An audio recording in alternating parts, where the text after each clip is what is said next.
C'est pas possible. Oui? Bonjour? Oh ben, vous êtes docteur? Mais vous me demandez si je vais bien, vous êtes docteur? C'est indiscret. J'ai pas à répondre à quelqu'un qui me pose des questions indiscrètes comme ça. Mutuelle, non, j'en ai pas. Pourquoi? Vous voulez m'en vendre une?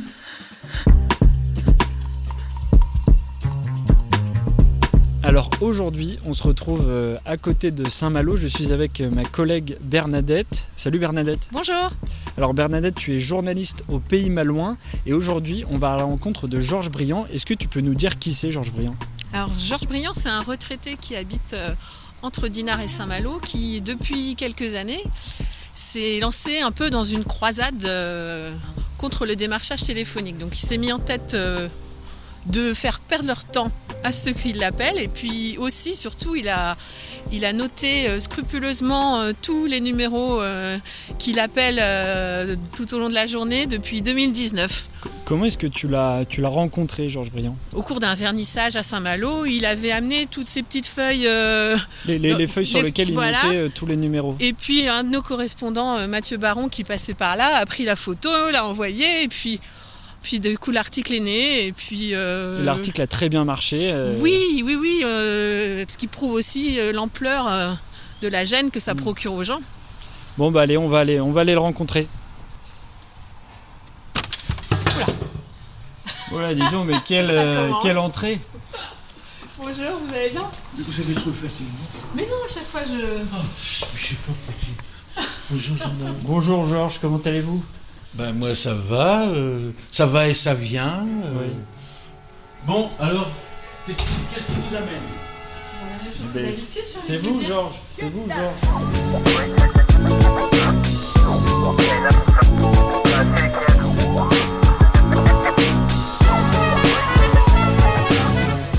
Bonjour Raphaël. Et Bernadette. merci de m'accueillir chez vous.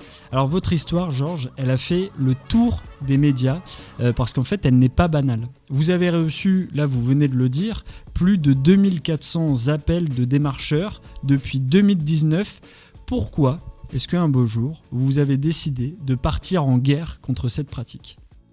J'avais rien décidé du tout. Là, c'est le hasard. Ça n'avait pas été prémédité. C'est qu'à force d'avoir des coups de téléphone, je me suis dit, il y a quelque chose qui ne colle pas dans mon pays.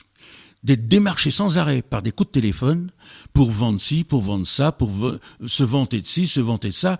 J'ai commencé par 10 lignes, 3 lignes, 10 lignes, 50 lignes, 100 lignes. On est rendu à 2400 coups de téléphone. Puis je me suis pris au jeu. Voilà, c'est tout, je me suis pris au jeu. J'ai donc eu l'idée de me dire, je ne dois pas être le seul en France à faire ça. Mais peut-être que nous sommes des millions en France à être harcelés par les coups de téléphone, mais je suis peut-être le seul à avoir noté tout. À être aussi consciencieux. Voilà. Justement, qu'est-ce qu'ils vous vendent, ces gens-là qui vous appellent? Est-ce que vous pouvez nous dire, qu'est-ce qu'ils vous vendent, ces gens-là? De tout. De tout. Mais alors de quoi? Un apiculteur m'appelle. Est-ce que vous aimez le miel? J'ai dit oui, évidemment que j'aime le miel. Qui n'aime pas le miel? J'ai dit, je suis apiculteur aussi. Ah, vous êtes apiculteur? Oui, je suis apiculteur, mais moi j'ai une toute petite production. Moi, c'est familial. Moi, je fais juste... Ah oui, vous avez quoi comme production? Moi, j'attends pendant un certain temps pour avoir du miel quand même, parce que j'ai qu'une abeille. Ah, pop, raccroche, pas forcément. Alors, il y a eu ces apiculteurs, ces apicultrices. Qui d'autre vous a vendu? Qu'est-ce qu'on vous a vendu? Quelqu'un qui a voulu me vendre un filtre pour filtrer le virus du Covid et de la grippe. Ah oui, alors là, attention. Alors, ne vous inquiétez pas, ça coûte 1 200 €, mais vous aurez une aide de l'État de 600. J'ai dit, ah ouais, ça vaut le coup quand même. Hein. Puis, attendez, vous pourrez payer les 600 € qui restent en 2 fois. J'ai dit, ah bon, mais je crois que j'en ai pas besoin parce que autour de chez moi, dans ma propriété, j'ai mis des tapettes. Pour éviter d'avoir les virus qui rentrent chez moi, j'ai mis des tapettes.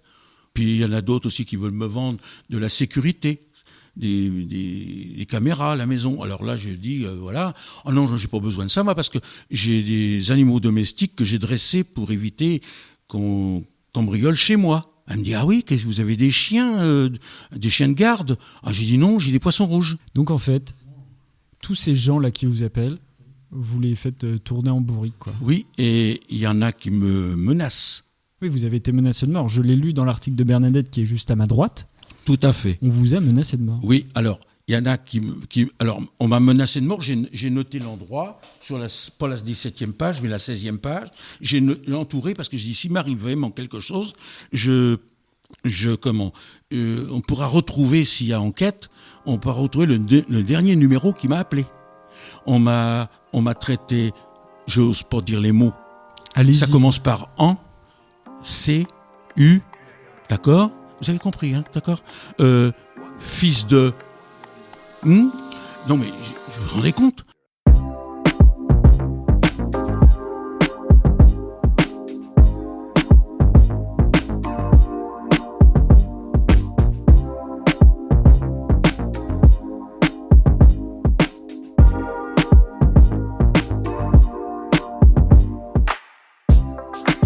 Pour vous expliquer aux auditeurs, aux auditrices, il y a plein de petits numéros sur des feuilles, c'est ça? Voilà, j'en suis rendu à 16 pages A4, c'est bien comme ça qu'on dit, A4, hein, c'est ça?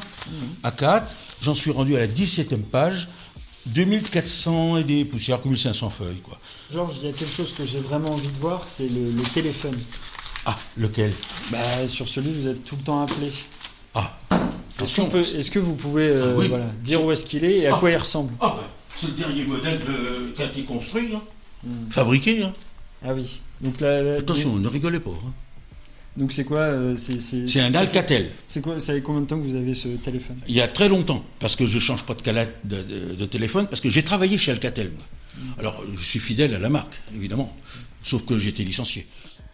Pourquoi vous n'avez pas juste, changé de ligne? Pourquoi vous arrêtez pas juste de répondre au téléphone? C'est pas à moi de me plier sur les inconvénients de la société. Je reste droit dans mes bottes, je garde mon numéro, et je le conserve. En plus, je suis content de l'avoir, parce que je l'ai depuis que je suis ici. Depuis 1975, j'ai le même numéro. Et c'est pas à moi de me plier à toutes ces personnes qui viennent m'emmerder du matin au soir. J'en ai parlé autour de moi de ce sujet, sur ce retraité qui fait tourner en bourrique. Un petit peu. Moi, j'en ai parlé autour de moi. J'ai dit que j'allais vous rencontrer. Alors ? La première question que les gens m'ont posée, c'est « Mais il n'a que ça à faire ?» Oui, il y a déjà des gens qui m'ont dit ça. Mais je suis en retraite, j'ai 80 balais, j'ai vécu ma vie professionnelle, syndicale, je vous ai dit tout à l'heure, syndicale, associatif et tout, et à cause du Covid, entre autres, j'ai arrêté toute activité extérieure pendant le Covid.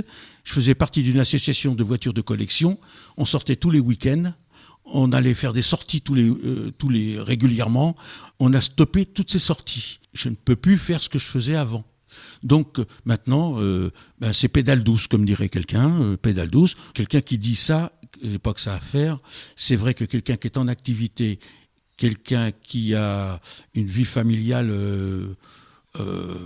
boostée, là, il y a les gosses, il y a tout ça. C'est sûr que les heures sont comptées. Moi, j'ai connu ça. Hein. Mais maintenant, j'ai 80 balais, moi. Est-ce que ça vous amuse un petit peu quand même? Quelque sens que oui. Quelque part, des fois, je me trouve devant des gens, j'ai dit, mais quand ils se présentent, je suis Madame Intel de la société Bidule. J'ai dit, mais qui est-ce qui me prouve que vous êtes bien Madame Intel? J'ai dit, mais attendez, j'ai dit, vous savez, je me méfie parce qu'il y a tellement d'escrocs maintenant qu'on se méfie avec Internet et tout ça. Hein. Oh, vous avez raison, Monsieur Briand, vous avez raison. Hein. J'ai dit, mais alors si je vous dis maintenant que je m'appelle le pape, est-ce que vous allez me croire? Oh ben non. J'ai dit, je suis pareil, moi je vous crois pas. C'est bizarre. Hein.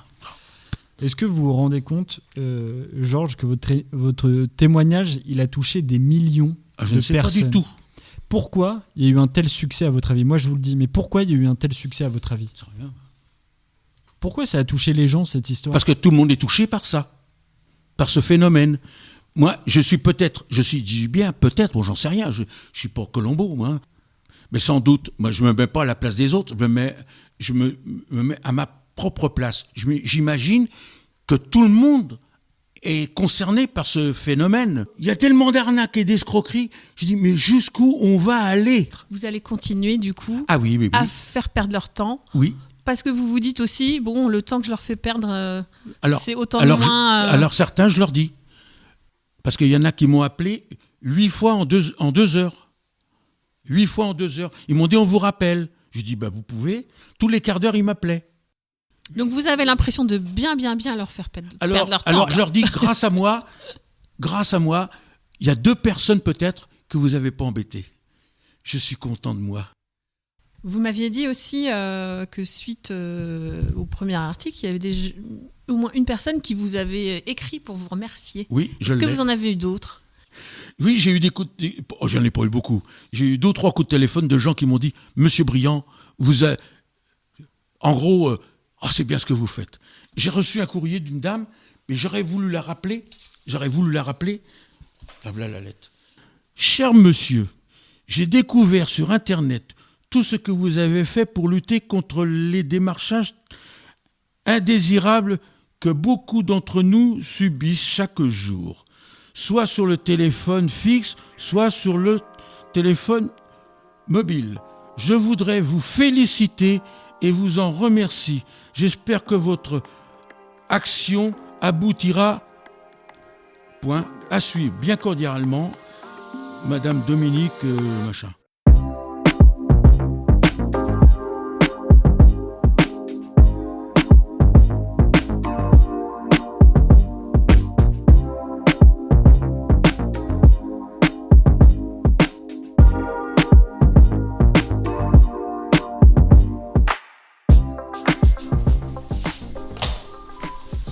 Et voilà. Et alors là, vous attendez quoi ? J'attends qu'il sonne. Mais vous répondez à chaque fois, c'est ça ? Oui. Pourquoi vous répondez à chaque fois ? Parce que j'ai peur d'oublier quelque chose. Non, je rigole, mais parce que je réponds systématiquement au téléphone, quelqu'un qui m'appelle. D'abord, je réponds, puis après, je regarde. Tiens, je dis tiens, il y a un nouvel appel là, tiens, c'est bizarre. Donc, à la suite je regarde qui est-ce qui m'a appelé, puis je note les numéros. Depuis 2016, Georges. 16 ? Depuis 2016, vous allez voir. Il existe Blocktel qui permet aux consommateurs d'être épargnés par le démarchage. Vous en pensez quoi ? J'en pense que je ne l'ai pas utilisé parce que, par contre, j'ai une voisine qui a 85 ou 87 ans que j'assiste à titre bénévole quand elle a des problèmes, forcément, parce qu'elle est toute seule. Elle l'a fait mettre par son fils. Elle a toujours des coups de téléphone. Elle en a tout le temps. Aujourd'hui, il y a une autre loi qui a été votée en 2022 qui interdit le démarchage commercial seulement pour les assurances. Il y a une loi qui encadre aussi les moments où on peut être appelé, donc c'est le week-end ou alors en journée. Vous en pensez quoi de ces différentes lois aussi ? Est-ce qu'elles marchent ? Vous qui avez maintenant cette expertise, on peut le dire. Je pense qu'on peut faire toutes les lois qu'on veut avec maintenant les facilités qu'ont Internet, qu'ont les réseaux sociaux et tout ça. Je pense que j'ai l'impression qu'on parle dans le vide, quoi. Parce que qui c'est qui va les contrôler tout ça ? Qui c'est qui va les porter plainte ? Qui c'est qui va les faire ci ? Qui c'est qui va les faire ça ? Bon, c'est peut-être pas un coup d'épée dans l'eau, mais peut-être que c'est une histoire sans fin, quoi. Est-ce que c'est vraiment une histoire sans fin ? Parce que oui. Hier, c'était le 19 février 2025, à la Commission des affaires économiques de l'Assemblée nationale, on a étudié une autre proposition de loi qui souhaite élargir les domaines concernés par l'interdiction des démarchages. Alors ça va concerner les comptes CPF, les travaux, la rénovation énergétique. On va même demander maintenant le consentement aux consommateurs avant d'être démarchés. C'est encore pour vous, c'est un coup d'épée dans l'eau ? Mais à partir du moment où on propose des textes et des lois. Le problème, c'est comment on les applique. C'est le décret d'application, quand il apparaît, après, il faut l'appliquer. Sauf qu'il y a tellement de choses en France où on a voté des lois qui ne sont jamais appliquées. Il y a tellement de choses. Il y a des textes qui ont été votés, il y a des lois qui ont été votées, les textes d'application paraissent, mais c'est jamais appliqué. Puis, comme on change en plus de gouvernement tous les 6 mois... Vous le dites quand même dans le deuxième article de Bernadette, vous constatez moins d'appels. Mine de rien. C'est qu'avant, on vous appelait énormément, aujourd'hui, un peu moins. Est-ce que c'est vrai ? Un petit peu moins, mais ce ne sont pas les mêmes. Parce qu'avant, j'étais contacté souvent par la formation professionnelle. J'en ai plus là. Par contre, les mutuelles... Vous l'avez un peu abordé tout à l'heure. C'est que donc depuis 2019, vous notez tous les numéros sur des petites feuilles A4, vous les consignez et vous les envoyez à votre député de la 7e circonscription d'Ille-et-Vilaine, Jean-Luc Bourgeot. Qu'est-ce que vous espérez avec ça ? Les 577 députés, ils ont des pouvoirs. On leur confie, moi je lui confie, qu'il n'a peut-être pas eu la possibilité de faire un dossier. Il peut aller à l'Assemblée nationale avec des billes.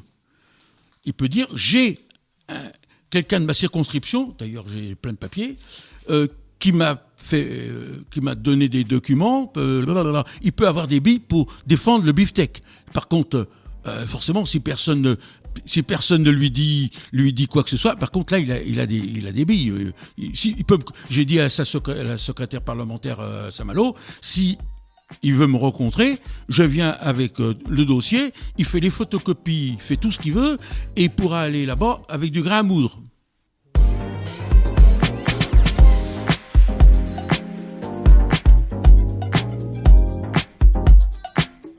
Contacté par Actu.fr, Jean-Luc Bourgeot a bien confirmé que la liste des numéros avait été transmise et utilisée dans la proposition de loi qui devrait être examinée le jeudi 6 mars 2025 prochain. Merci donc à Georges pour ce podcast et surtout à ma collègue journaliste du Pays Malouin, Bernadette Ramel, sans qui ce nouvel épisode de la série Les gens du coin n'aurait pas pu exister. Et nous, on se retrouve la semaine prochaine.